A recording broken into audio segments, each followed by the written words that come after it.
और मशरिक़ वस्ता से बड़ी खबर इस वक्त आ रही है। मशरिक़ वस्ता में जिस तरह से हालात तनावपूर्ण बने हुए हैं, जिस तरह से कशीदगी मशरिक़ वस्ता में लगातार बढ़ती जा रही है, ईरान इजराइल जंग के बाद जो कशीदगी बढ़ी थी वो कशीदगी मशरिक़ वस्ता में कम होने का नाम नहीं ले रही है। और इस बीच मशरिक़ वस्ता के जितने ममालिक हैं वो सब एक तरह से अपनी अपनी तैयारियों में लगे हुए हैं। मशरिक़ वस्ता के हालात पर भी हम बात करेंगे और इसके अलावा जो बड़ा बयान आया है हिजबुल्लाह की तरफ से उस पर भी हम आपको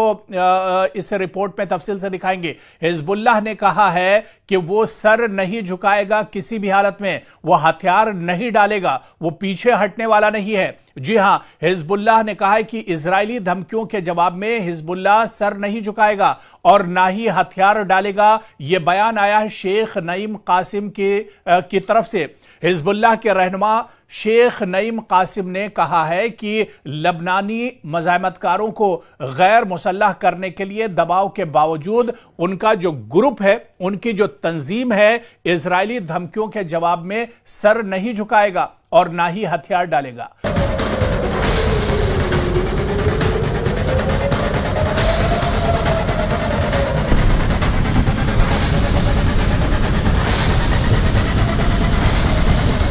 कासिम ने आपको बताते चलें कि हिजबुल्लाह के मजबूत गढ़ बैरूत के जुनूबी मज़ाफ़ात में अपने हजारों हामियों से टेलीविजन पर खिताब किया और उन्होंने अपने इस खिताब में कहा कि यह धमकी हमें इताअत कबूल करने पर मजबूर नहीं कर सकती है। उन्होंने कहा कि बार बार जो धमकी इजराइल की तरफ से दी जा रही है, बार बार जिस तरह से अमेरिका की तरफ से धमकाया जा रहा है, इन धमकियों का उन पर कोई असर नहीं पड़ेगा। यह धमकी उन्होंने कहा कि हमें इताअत कबूल करने पर मजबूर नहीं कर सकती हैं, यह धमकी हमें कमजोर नहीं कर सकती हैं, यह धमकियां हमें पसपा नहीं कर सकती हैं। गुज़िश्ता साल इजराइल और हिजबुल्लाह के दरमियान जंग के बाद इक़्तिदार संभालने वाले लबनानी रहनुमाओं ने 12 हथियार रखने के अमल पर रियासती इजारादारी का अज़्म जाहिर किया है, जबकि इजराइल से नवंबर में होने वाली जंगबंदी की तामील का मुतालबा किया है जिससे लड़ाई खत्म हुई थी। तो वहीं पर सितंबर में देरीना रहनुमा हसन नसरुल्लाह की इजराइल के हाथों हलाकत के बाद इनकी जगह लेने वाले शेख कासिम ने कहा कि ग्रुप के मज़ाहमतकार अपने हथियारों से दस्तबरदार नहीं होंगे और इस बात पर उन्होंने जोर दिया कि इजराइल की जारियत को पहले रोका जाए। उन्होंने कहा कि पहले इजराइल जो कार्रवाई कर रहा है, जो नापाक हरकत कर रहा है, इजराइल जिस तरह से लगातार अटैक कर रहा है, इजराइल जिस तरह से लबनान पर कार्रवाई कर रहा है, इजराइल जिस तरह से खित्ते में ईरान को निशाना बना रहा है, इजराइल जिस तरह से हमास को परेशान कर रहा है, इजराइल जिस तरह से गजा में कत्ले आम कर रहा है, गजा में अब तक हजारों मासूमों का कत्ल हो चुका है। तो ऐसे में जब तक इजराइल अपनी जारियत को नहीं रोकता है, जब तक इजराइल अपनी नापाक हरकतों को नहीं रोकता है, तब तक यह कार्रवाई नहीं रुकेगी। और एक तरह से उन्होंने कहा कि वो रुकने वाले नहीं हैं, वो किसी भी हाल में रुकेंगे नहीं। पहले इजराइल को एक तरह से अपनी जो नापाक हरकत है उसे रोकना होगा, इजराइल को पहले संभलना होगा, इजराइल पहले एक तरह से मान जाए, तभी एक तरह से इस जारियत को रोका जाएगा। उनकी यह तकरीर एक ऐसे वक्त में सामने आई जब बैरूत में अमरीकी एलची टॉम बैरिक की एक तरह से आमद होने वाली है। गुज़िश्ता साल इजराइल और हिजबुल्लाह के दरमियान जंग के बाद इक़्तिदार संभालने वाले लबनानी रहनुमाओं ने 12 हथियार रखने के अमल पर रियासती इजारादारी का अज़्म जाहिर किया है, जबकि इजराइल से नवंबर में होने वाली जंगबंदी की तामील का मुतालबा किया गया है जिससे लड़ाई खत्म हुई थी। तो वहीं सितंबर में देरीना रहनुमा हसन नसरुल्लाह की इजराइल के हाथों हलाकत के बाद इनकी जगह लेने वाले शेख कासिम ने कहा कि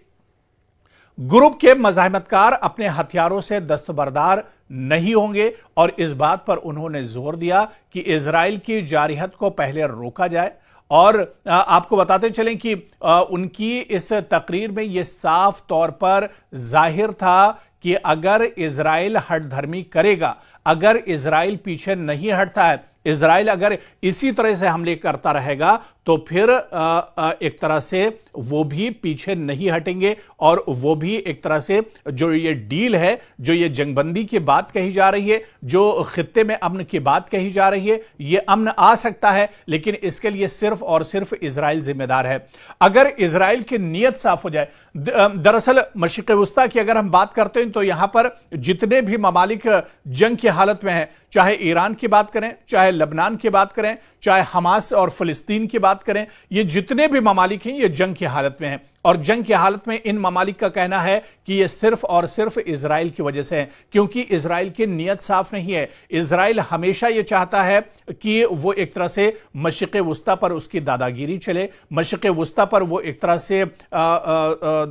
दादा बनकर रहना चाहता है, मशरिक़ वुस्ता पर वो अपना सिक्का एक तरह से चलाना चाहता है, और इसी वजह से ये बात नहीं बन पा रही है। सिर्फ और सिर्फ मशरिक़ वुस्ता के जो हालात खराब हैं उसके लिए इजराइल जिम्मेदार है, या फिर वो इस्लामी ममालिक भी जिम्मेदार हैं, वो अरब ममालिक भी जिम्मेदार हैं जो इजराइल का सपोर्ट एक तरह से करते हैं। और यही वजह है कि इस मशरिक़ वुस्ता में हालात बेहतर नहीं हो रहे हैं, और इसी वजह से अब जो बयान आया है वो बयान भी अब एक तरह से चौंकाने वाला है। और उन्होंने कहा है कि जब तक हिजबुल्लाह पीछे नहीं हटेगा, हिजबुल्लाह जब तक सर नहीं झुकाएगा, जब तक इजराइल एक तरह से हथियार नहीं डाल देता है, या जो इजराइल है वो पीछे नहीं हटता है। दरअसल हिजबुल्लाह बहुत बड़ा ग्रुप नहीं है, लबनान का एक ग्रुप है, और यह भी कहा जाता है कि हिजबुल्लाह का सपोर्ट ईरान से भी होता है, लेकिन हिजबुल्लाह एक मजबूत ग्रुप है। आप देखिए कि मशरिक़ वुस्ता में हालात बहुत पहले से खराब हैं, सालों से यहां पर हालात एक तरह से खराब और कशीदा रहे हैं, और इन हालात में हिजबुल्लाह हमेशा एक तरह से लड़ता रहा है। जबकि हिजबुल्लाह की ताकत बहुत ज्यादा नहीं है, हिजबुल्लाह बहुत बड़ा ग्रुप नहीं है, हिजबुल्लाह को कोई सरकारों का सपोर्ट नहीं है, लेकिन फिर भी हिजबुल्लाह पूरी ताकत के साथ खित्ते में लड़ रहा है। और हिजबुल्लाह कहीं ना कहीं इजराइल की नाक में दम करके उसने रखा है, और इसी वजह से एक बार फिर से हिजबुल्लाह के जो लीडर हैं या लबनान के जो लीडर हैं, उन्होंने एक बार फिर से कहा है कि जब तक इजराइल नहीं मानेगा तब तक हिजबुल्लाह भी पीछे हटने वाला नहीं है। और मशरिक़ वुस्ता में आप देखिए कि चाहे हिजबुल्लाह की बात कर लें, हमास की बात कर लें, या हुसियों की बात कर लें, ये दरअसल वो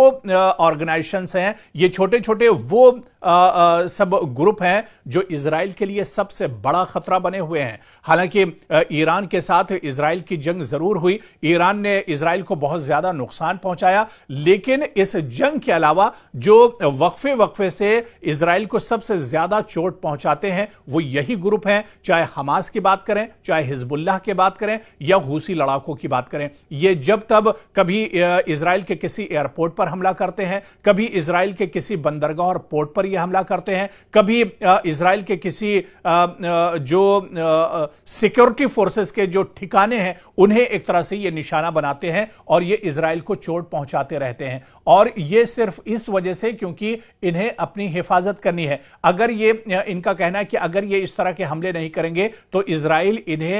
मशरिक़ वुस्ता में एक तरह से खत्म कर देगा, इजराइल इन्हें एक तरह से जीने नहीं देगा। और इसी वजह से हिजबुल्लाह के रहनुमा ने यह कहा है कि लबनानी मज़ाहमतकारों को गैर मुसल्लह करने के लिए दबाव के बावजूद उनका जो ग्रुप है वो इजरायली धमकियों के जवाब में सर नहीं झुकाएगा और ना ही हथियार डालेगा। और उसने ये शर्त भी रखी है कि पहले अब इजराइल को एक तरह से बात माननी होगी। पहले अब जो ये लड़ाई है सिर्फ इस वजह से है क्योंकि इजराइल हठधर्मी करता है, इजराइल पीछे नहीं हटता है। ऐसे में इजराइल को पीछे हटना होगा, तभी एक तरह से मशरिक़ वुस्ता में यह बात बन सकती है।